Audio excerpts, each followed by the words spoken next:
We have so much to talk about today, so let's get right into it. Last night was a special primary election in Ohio's 11th district, and it has ended up as a major, major disappointment for the activist left. I'm going to give you my analysis.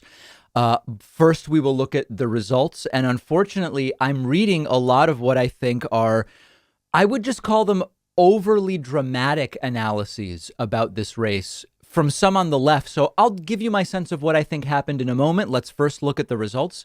Again, this was the Ohio special election primary, the 11th Congressional District Democratic primary. This was an election to replace Marcia Fudge, who joined Joe Biden's cabinet. Now, the establishment candidate, the candidate anointed by the establishment Democratic Party was Shontel Brown. There were hopes that activist Nina Turner would come out ahead, and it did not go that way. As of this moment, the results were last updated very early this morning, so nothing's changed for some time. Shontel Brown coming out ahead of Nina Turner by about 6 points, just a hair under 6 points, only about 4,200 votes separating the two. Remember, this was a Democratic primary in the 11th Congressional District, so a relatively small electorate. So those are the results.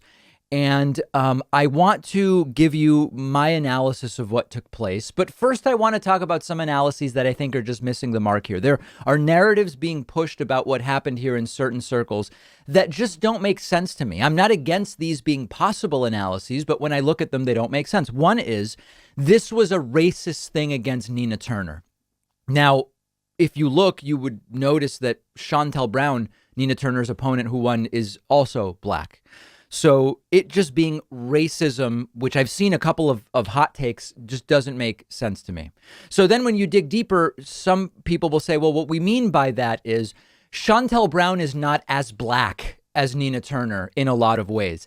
That's a really weird argument to hear people on the left making. It sounds sort of colorist to me.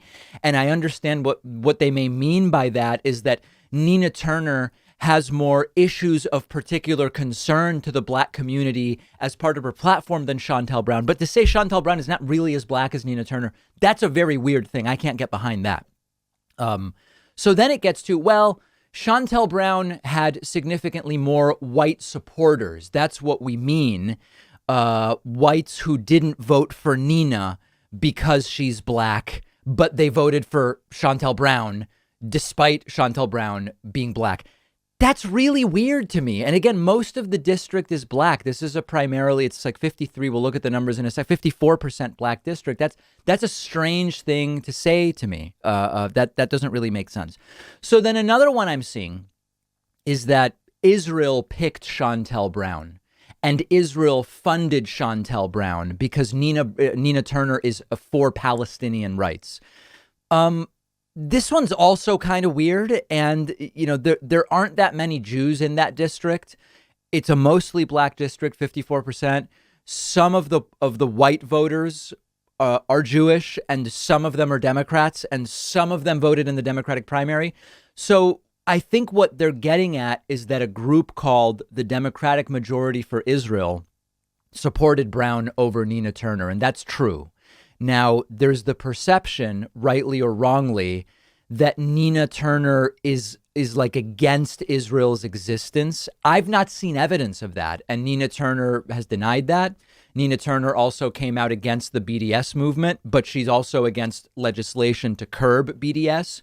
Nina Turner said she's okay with military aid to Israel, but wants it to be conditional. She tweeted "end apartheid" during the last flare-up, and that's a controversial term when it comes to the Israeli-Palestinian conflict. We don't have to adjudicate it, and it's controversial in some circles. So the truth is that group did support Shontel Brown. That's accurate. Now, to go further and say this has Israel's hands all over it starts to get conspiratorial, and it borders on an anti-Semitic trope. This particular group, which is an American group, supported Shontel Brown. That's true. To say Israel picked Shontel Brown over Nina Turner starts to get a little bit anti-Semitic. So what do I really think happened? I think that the explanation here is really boring. I think Ohio Democrats are mostly relatively okay with Bidenism for now. Now, you might say, They wrongly think Bidenism is good for them. That's okay. You can make that argument. But as far as they're concerned, I think they're more or less okay with Bidenism right now. And they pick the candidate that's sort of more in line with Bidenism. I really think it's that simple. This is a district that's mostly black, mostly working class without college degrees, median household income of $42,000. That's well below the national median.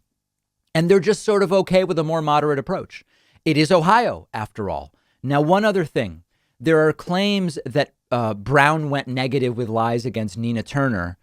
But that actually, there was some of that on both sides. There was a Nina Turner ad in the final days of the race, which claimed that Shontel Brown is under an ethics investigation, which was asserted without evidence. Now that there may be an investigation, but there was mudslinging on both sides. So to me, this is not this incredible crossing the Rubicon, black swan type of event. It's really similar to Bernie versus Biden. I would like the Democratic Party to be more progressive than the average voter actually is. If you looked on Reddit and Twitter, it seemed like Bernie had a lot more support than he ultimately did. Likewise, if you looked on Reddit and Twitter, it looked like Nina Turner had a lot more support than she actually did. Turner did pretty well. She lost by 6. In the end, right now, this Ohio district is relatively happy with a Biden sort of Democrat, and they elected someone along those lines. I think it's that simple, and I'm glad to have my mind changed if folks disagree. One of our sponsors is Magic Spoon breakfast cereal, sweet and tasty like the cereals I loved as a kid, but without the sugar or the carbs. Every serving of Magic Spoon has 0 grams of sugar, only 4 net carbs, 140 calories, and packed with 13 grams of protein. Perfect if you're doing keto, perfect if you're doing low carb. Great if you're just trying to reduce your excess sugar intake, and because it's packed with protein, it's great before or after a workout. Magic Spoon flavors include cocoa, fruity, frosted, peanut butter, blueberry, and cinnamon. They're bringing back cookies and cream. They're bringing back maple waffle. You can build your own variety box and try them all. Magic Spoon is so confident in the product, if you don't love it as much as I do, they will refund your money, no questions asked. Go to magicspoon.com/Pacman. The link is underneath this video, and you'll get $5 off when you use the promo code Pacman at checkout.